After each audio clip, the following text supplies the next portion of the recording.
Assalamualaikum warahmatullahi wabarakatuh. Alhamdulillah wassalatu wassalamu ala Rasulillah Muhammad ibni Abdillah wala haula wala quwata illa billah. Subhanaka la ilma lana illa ma 'allamtana innaka antal alimul hakim.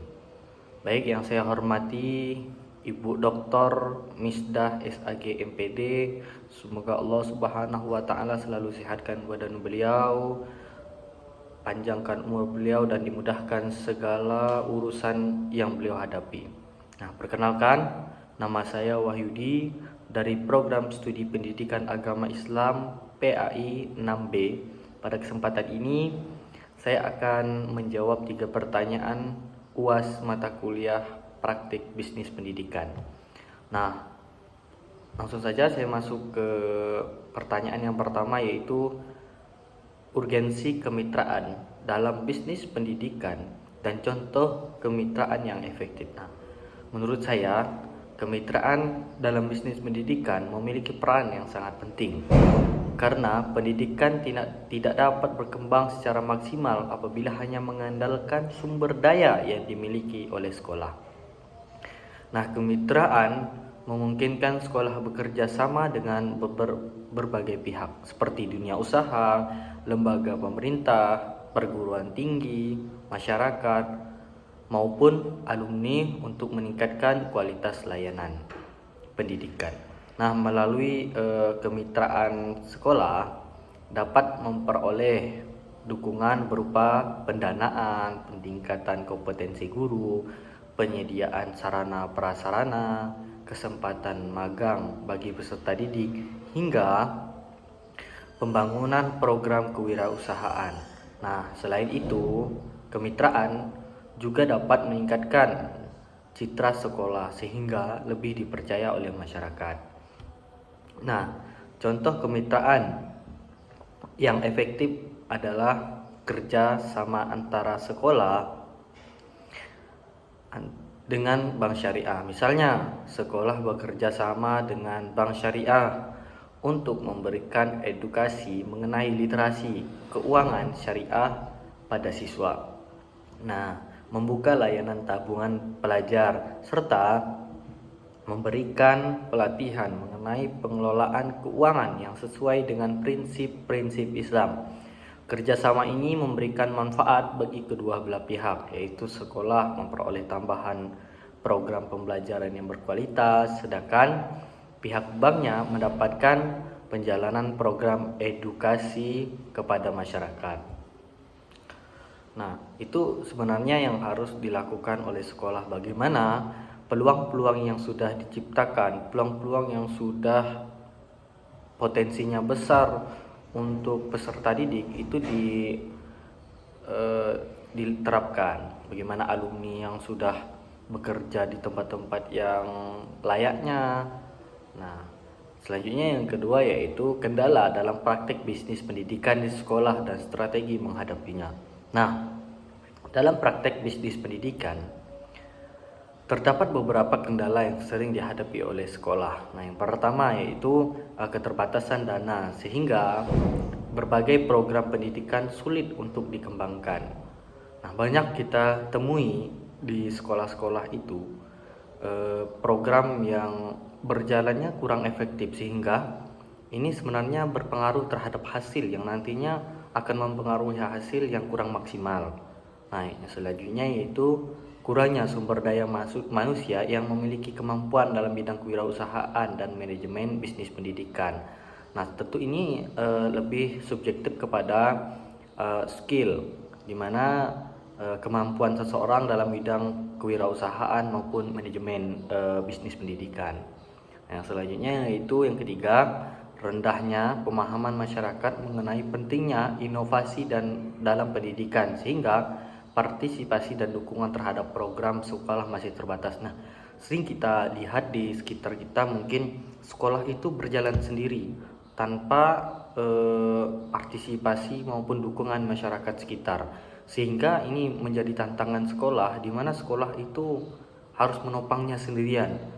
Mereka berjalan terhadap yang harus diedukasi mereka sendirian. Ini kurangnya dukungan terhadap masyarakat.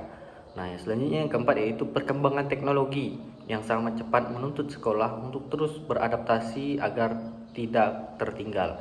Nah, ini harusnya juga menjadi PR guru, di mana guru harus mengupgrade diri terhadap perkembangan zaman maupun teknologi, di mana di perkembangan tersebut guru harus menyeimbangi eh, keterkaitan dengan teknologi. Nah, ini kan teknologi menuntut kita. Bagaimana saat ini yang lebih terkenal yaitu AI, di mana AI ini sangat menuntut kita agar kita mampu mengupgrade diri dengan perkembangan zaman dan teknologi saat ini. Nah, untuk menghadapi kendala tersebut, terdapat beberapa strategi yang dapat dilakukan. Yang pertama, sekolah harus membangun kemitraan dengan pihak seperti pemerintah, dunia usaha, lembaga sosial, dan alumni. Nah, yang tadi saya katakan bahwa ikatan itu harus dijaga dengan maksimal dan optimal. Nah, selanjutnya yang kedua tadi yaitu meningkatkan kompetensi guru dan tenaga pendidik melalui pelatihan tentang kewirausahaan, manajemen pendidikan, dan pemanfaatan teknologi. Nah, di mana eh, pelatihan-pelatihan ini sangat diperlukan ya, apalagi kalau guru itu harus mengikuti eh, pendidikan guru, profesi guru. Nah, selanjutnya yang ketiga yaitu pengembangan program usaha sekolah yang sesuai dengan potensi dan kebutuhan masyarakat, misalnya koperasi sekolah, kantin, sehat, dan pelatihan keterampilan.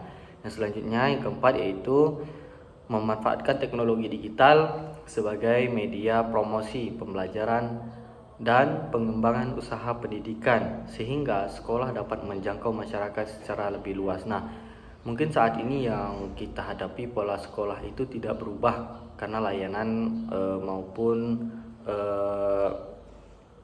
bisnis pendidikannya kurang mampu berkembang. Itu karena ada beberapa alasan. Karena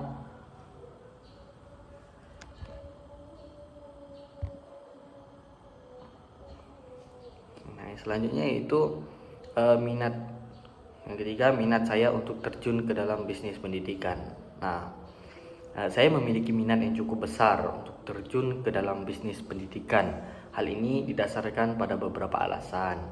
Yang pertama yaitu sebagai mahasiswa pendidikan agama Islam, saya ingin berkontribusi dengan meningkatkan kualitas pendidikan sekaligus memberikan manfaat kepada masyarakat.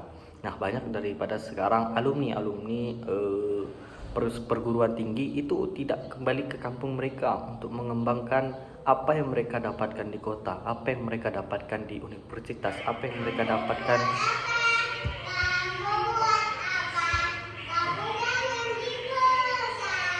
Selanjutnya itu yang kedua, saat melihat bahwa kebutuhan masyarakat terhadap layanan pendidikan yang berkualitas terus meningkat sehingga peluang dan bidang pendidikan juga semakin besar.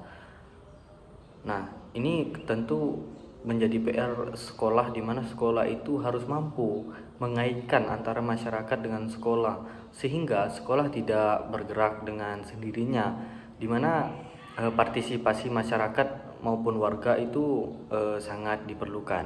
Nah, selanjutnya yaitu yang ketiga, bisnis pendidikan bukan hanya berorientasi pada keuntungan finansial atau keuangan, tetapi juga memiliki nilai sosial dan nilai ibadah karena ikut mencerdaskan kehidupan bangsa serta membentuk karakter peserta didik. Nah, tadi yang telah dijelaskan bahwa ketika peluang itu ada, di mana alumni juga ada yang telah menempati kewirausahaan atau pendidikan atau usaha pendidikan di sekolah, itu tentu menjadi suatu peluang yang sangat besar agar ini menjadi kreatif siswa sehingga siswa itu mampu mengembangkan potensi yang ada di dirinya. Yang keempat yaitu saya ingin mengembangkan program pendidikan berbasis nilai-nilai Islam yang memadukan pembelajaran agama, keterampilan, dan pemanfaatan teknologi sehingga peserta didik memiliki akhlak yang baik sekaligus mampu menghadapi tantangan zaman. Nah, sebenarnya Islam itu sudah memiliki nilai-nilai Islam, sehingga itu yang harus diterapkan di dalam pendidikan agama Islam itu sendiri. Nah, sehingga nanti pengaruhnya pada hasil, yang mana hasilnya yaitu siswa itu mampu menerapkan pribadi yang baik, akhlak yang sopan, dan nilai-nilai Islam itu semua akan mampu mereka jalankan. Nah, demikian jawaban yang dapat saya sampaikan. Terima kasih atas perhatian Ibu dosen. Jika ada benarnya, itu datangnya dari Allah Subhanahu wa taala. Jika ada salahnya, itu datangnya dari diri saya sendiri. Billahi taufik wal hidayah. Wassalamualaikum warahmatullahi wabarakatuh. Bye.